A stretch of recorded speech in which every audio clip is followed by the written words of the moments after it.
പ്രപഞ്ചത്തിലെ ഏറ്റവും മനോഹരമായ വസ്തു ഏതാണ്? ഭൂമി. ദൈവത്തിന്റെ ഏറ്റവും സുന്ദര സൃഷ്ടി ഏതാണ്? സൂര്യനോ ചന്ദ്രനോ ഭൂമിയോ നക്ഷത്രങ്ങളോ മനുഷ്യനോ മറ്റെന്തെങ്കിലുമോ? ഇതൊന്നുമല്ല. പിന്നെ കുഞ്ഞുങ്ങൾ. ആരുടെ കുഞ്ഞുങ്ങൾ? എല്ലാ കുഞ്ഞുങ്ങളും, ഏത് ജീവിയുടെയും കുഞ്ഞുങ്ങൾ. അങ്ങനെ പറയാൻ കാരണം കുഞ്ഞുങ്ങൾ നിഷ്കളങ്കരാണ്. അതാണോ സൗന്ദര്യത്തിന്റെ അടിസ്ഥാനം? സംശയമില്ല.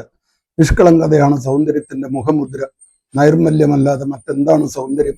കറപറ്റുമ്പോൾ അഥവാ കളങ്കിതമാകുമ്പോൾ അത് നഷ്ടമാകും. എല്ലാ കുഞ്ഞുങ്ങളും സുന്ദരികളും സുന്ദരന്മാരുമാണ്.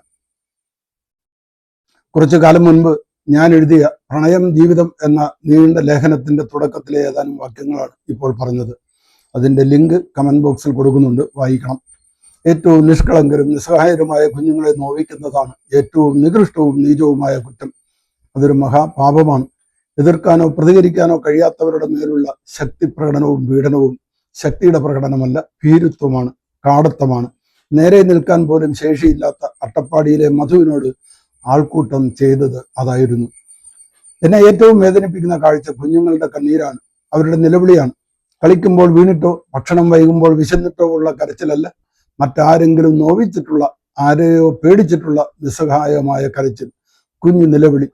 അത് ചങ്കിൽ ചൂണ്ട കൊളുത്തി വലിക്കുന്നത് പോലെ വേദനിപ്പിക്കും, പിടിവിടാതെ മനസ്സിനെ പീഡിപ്പിക്കും. 400ഓളം ചെറുകഥകൾ എഴുതിയിട്ടുള്ള MT വാസുദേവൻ നായർ ഒരിക്കൽ എഴുതി, കഥ എഴുതുമ്പോൾ ഒരിക്കൽ മാത്രമേ ഞാൻ കരഞ്ഞിട്ടുള്ളൂ, ഒരിക്കൽ മാത്രമേ എൻ്റെ കടലാസിലേക്ക് കണ്ണുനീർ വീണിട്ടുള്ളൂ. നിന്റെ ഓർമ്മയ്ക്ക് എന്ന കഥ എഴുതുമ്പോൾ. ഒരു സഹോദരി ഇല്ലാതെ കഴിയുമ്പോൾ കൊളംബിൽ നിന്ന് അച്ഛനോടൊപ്പം വന്ന കൊച്ചു പെൺകുട്ടി ലീല തൻ്റെ അനിയത്തിയാണെന്ന് പിന്നീട് തിരിച്ചറിയുന്ന 10 വയസ്സുകാരൻ്റെ കഥ. ഒരു 12 കാലത്തിന് ശേഷം ഞാൻ ഇന്ന് ലീലയെക്കുറിച്ച് ഓർത്തുപോയി എന്ന് തുടങ്ങുന്ന മനോഹരമായ കഥ. അവൾ മടങ്ങിപ്പോകുമ്പോൾ അത് നോക്കി വിങ്ങി നിൽക്കുന്ന 10 വയസ്സുകാരൻ. അത് വാസു തന്നെയാണ്. അച്ഛൻ മുന്നിലും ലീല പുറകിലുമായി പടിയിറങ്ങി നീണ്ടുപോകുന്ന ഇടവഴിയിലൂടെ അവർ നടന്നകലുകയാണ്. അവർ പോവുകയാണോ? ദൂരെ ആ സൂര്യകാന്തി പൂക്കളും നീല പട്ടുനാടയും കാഴ്ചപ്പാടിൽ നിന്ന് മറഞ്ഞു എന്നാണ് കഥ അവസാനിക്കുന്നത്. ലീലയുടെ ഉടുപ്പിന്റെ വിശേഷങ്ങളാണത്. സൂര്യകാന്തി പൂക്കളും നീലപ്പട്ടുനാടയും. ആ കഥ വായിച്ചപ്പോഴൊക്കെ ഞാൻ കരഞ്ഞിട്ടുണ്ട്. ആ കുട്ടി ഞാനാണെന്ന് എനിക്ക് തോന്നും. 2 തുള്ളി കണ്ണീരൊഴുക്കാതെ ഇപ്പോഴും എനിക്കത് വായിച്ചു തീർക്കാൻ പറ്റില്ല. കാരണം അതൊരു കുഞ്ഞു മനസ്സിന്റെ നമ്പരമാണ്. നാസി തേർവാഴ്ചയുടെ കാലത്ത് ഗ്യാസ് ചേമ്പറിലും തോക്കിൻ മുനയിലും പട്ടിണിയിലും ജീവിതം പൊലിഞ്ഞുപോയ ലക്ഷക്കണക്കിന് കുഞ്ഞുങ്ങളുടെ അവസാന യാത്രയുടെ ആയിരക്കണക്കിന് ചിത്രങ്ങൾ കണ്ട് ഞാൻ കരഞ്ഞിട്ടുണ്ട്. സുന്ദരമായ ഏതോ ദൂരദേശത്ത് സുഖകരമായ ഒരു ജീവിതം കെട്ടിപ്പടുക്കാൻ പോകുന്നതായ സ്വപ്നത്തിന്റെ തിളക്കം ആ കുരുന്നുകളുടെ കണ്ണുകളിൽ കാണാം.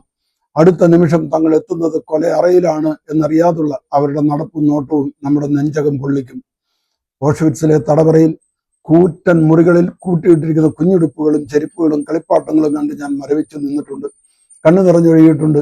നരകത്തിന്റെ ദുരിതങ്ങൾ പേറുന്ന ഓഷ്വിറ്റ്സ് ക്യാമ്പിലൂടെ മരവിച്ച മനസ്സും കനം വെച്ച നെഞ്ചുമായി നടന്നു നീങ്ങുമ്പോൾ നാസികളെ പോലെ കഠിന ഹൃദയർ ഇനി ഈ ലോകത്ത് ജനിക്കരുതേ, ഇതുപോലെ ഒരു കുഞ്ഞിനും ഇനി അനുഭവിക്കാൻ ഇടവരല്ലേ എന്നൊക്കെയായിരുന്നു എൻ്റെ പ്രാർത്ഥന. ഇത് കുറിക്കുമ്പോൾ എൻ്റെ കണ്ണ് നിറഞ്ഞൊഴുകുന്നുണ്ട്. കണ്ണിൽ ഇരുട്ട് നിറയുന്നുണ്ട്, കൈവിറയ്ക്കുന്നുണ്ട്, ചങ്ക് പതിവില്ലാത്ത വിധം മിടിക്കുന്നുണ്ട്. ദൈവമേ നീ എവിടെയെന്ന് ഹൃദയം നിസ്സഹായമായി കേഴുന്നുണ്ട്. പിശാചുക്കളുടെ മേൽ ആകാശം എന്തേ ഇടിഞ്ഞു വീഴാത്തത് എന്നൊരു ചോദ്യം ഉള്ളിൽ ഉയരുന്നുണ്ട്. നാസികളുടെ കൈകളിൽ അമർന്നുപോയ കുരുന്നുകളുടെ വേദനകൾ എന്നെ എത്രയോ പൊള്ളിച്ചു. പക്ഷേ അതിനേക്കാൾ അധികമായി ഇപ്പോൾ നിറമുങ്ങാട്ടെ അർഷിദിന്റെ ദുരന്തം എൻ്റെ മനസ്സിനെ ഉരുക്കുന്നു, വേട്ടയാടുന്നു. അവൻ ഇനിയൊരു വേദനയും അറിയാനില്ല. അവന്റെ വേദനയെല്ലാം ഇപ്പോൾ ലോകത്തിന്റെ വിങ്ങലാണ്. അനേകരുടെ കണ്ണീരും ഉറക്കമില്ലാത്ത രാവുകളുമാണ്. 2 കൈകളിലും പ്ലാസ്റ്ററുമായി ഒരു യക്ഷിയുടെ വക്കത്തിരുന്ന് കണ്ണീർ തൂകാതെ ക്യാമറയെ നോക്കുന്ന ആ കുഞ്ഞു മുഖമാണ് മനസ്സിലെപ്പോഴും. ഈ സംഭവം അറിഞ്ഞത് മുതൽ ആ നീറ്റൽ അറിയാത്ത ആരുണ്ട്? അമ്മയാണ് അവനെ എടുത്തിരിക്കുന്നത് എന്ന് പറയുന്നു. മോണ കാട്ടി ആ അമ്മ ചിരിക്കുന്നത് എന്തിനെന്ന് അവൻ അറിയില്ല, നമുക്കും അറിയില്ല. താമസിയാതെ ഒരു കുഞ്ഞിന്റെ തടസ്സം കൂടാതെ സ്വതന്ത്ര സുന്ദര സ്വൈരവിഹാര ജീവിതം ആസ്വദിക്കാമല്ലോ എന്ന ചിന്തയായിരിക്കാം ആ ചിരിയുടെ കാരണം. 2 കൈയും ഒടിഞ്ഞിട്ടും അവൻ കരയാതിരിക്കുന്നത് വേദനയില്ലാഞ്ഞിട്ടല്ല. പീഡനങ്ങൾ ഏറ്റു കരഞ്ഞപ്പോഴൊക്കെ കൂടുതൽ കൂടുതൽ പീഡനങ്ങൾ ഏൽക്കേണ്ടി വന്നിട്ടുള്ളത് കൊണ്ട് വേദനയുണ്ടെങ്കിലും കരയരുത് എന്ന സത്യം അവൻ പഠിച്ചു കാണും. ഇനി കരഞ്ഞിട്ട് കാര്യമില്ല എന്ന് അവൻ തിരിച്ചറിഞ്ഞിട്ടുണ്ടാവും. എൻ്റെ ദൈവമേ, വേദനകൾ കൊണ്ട് നീറ്റിക്കാൻ മാത്രമായി നീ എന്തിനിങ്ങനെ ഒരു കുഞ്ഞിനെ സൃഷ്ടിച്ചു? ഫാനും കൊതുകോലയും ഇല്ലാത്ത എത്രയോ മാതാപിതാക്കൾ തങ്ങളുടെ കുഞ്ഞിനെ ഒരു കൊതുക് പോലും കടിക്കാൻ അനുവദിക്കാതെ വീശിയും തുടച്ചും ഉറക്കം വിളിച്ച് കാവലിരിക്കുന്നുണ്ട്. ഞങ്ങൾ ഇരുന്നിട്ടുണ്ട്. കളിക്കുന്ന കാൽപന്തിൽ തൊഴിക്കുമ്പോൾ പോലും ഇത്തിരി കരുതൽ തോന്നും കളിക്കാരന്, പൊട്ടിപ്പോകല്ലേ എന്ന്. അത്രയും പോലും മയം അഷ്കർ എന്ന ഈ പിശാചിന് ഈ കുഞ്ഞിനോട് തോന്നിയില്ലല്ലോ.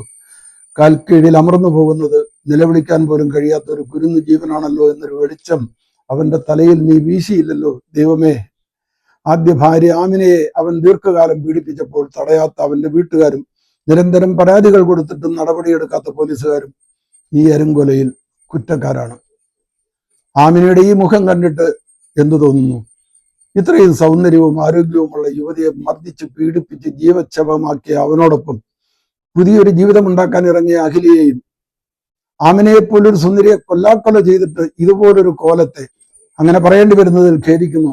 ദയവായി ക്ഷമിക്കുക. കൂടെ കൂട്ടിയ അഷ്കറിനെയും പറ്റി പഠിക്കാൻ ഒരു മനഃശാസ്ത്രത്തിനും കഴിയുമെന്ന് തോന്നുന്നില്ല. ഒരു കൊല നടത്തിയാൽ എപ്പോഴെങ്കിലും പിടിക്കപ്പെടുമെന്നും അതോടെ ജീവിതം തന്നെ കൈവിട്ടു പോകുമെന്നും ചിന്തിക്കാൻ പോലും കഴിവില്ലാത്ത നീച ജന്മങ്ങൾ. നിയമം അതിന്റെ വഴിക്ക് പോകട്ടെ എന്നാണ് എല്ലാവരും നിവൃത്തിയില്ലാതെ പറഞ്ഞു പോകുന്നത്. എന്നാൽ അതുപോരാ എന്ന് പറയേണ്ടി വരും. ജോലിക്കൊത്ത കൂലി എന്ന് പറയുന്നത് പോലെ കുറ്റത്തിനൊത്ത ശിക്ഷ എന്നതായിരിക്കണം യഥാർത്ഥ നീതി. ഏത് ജീവിതത്തിന് വേണ്ടി ഇവർ ഇതെല്ലാം ചെയ്തു കൂട്ടിയോ ആ ജീവിതം അവർക്ക് പൂർണ്ണമായും നിഷേധിക്കുക എന്നതാണ് ഉചിതമായ ശിക്ഷ. കുഞ്ഞുങ്ങൾക്കെതിരായ കുറ്റകൃത്യങ്ങൾ എത്രയും വേഗം വിചാരണ നടത്തണമെന്നും പരമാവധി ശിക്ഷ കൊടുക്കണമെന്നും 6 മാസത്തിനകം അത് നടപ്പാക്കണമെന്നും കുറെ കാലം മുൻപ് ഒരു നിയമ ഭേദഗതി വന്നിരുന്നു. പക്ഷേ അത്തരത്തിലൊരു വിചാരണയോ വിധിയോ ഇതുവരെ ഉണ്ടായതായി കേട്ടിട്ടില്ല. കുഞ്ഞെ, മാപ്പ്.